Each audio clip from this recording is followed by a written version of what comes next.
নমস্কার বন্ধুরা, আমি সুকন্যা পুরকাই। সবাইকে আমার চ্যানেলে স্বাগত।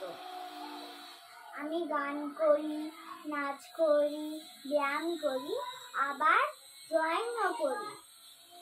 আম আমাদের জাতীয় ফল।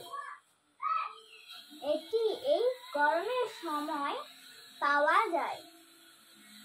আজ আমি এক জোড়া কাঁচা পাকা আম এঁকে দেখাবো।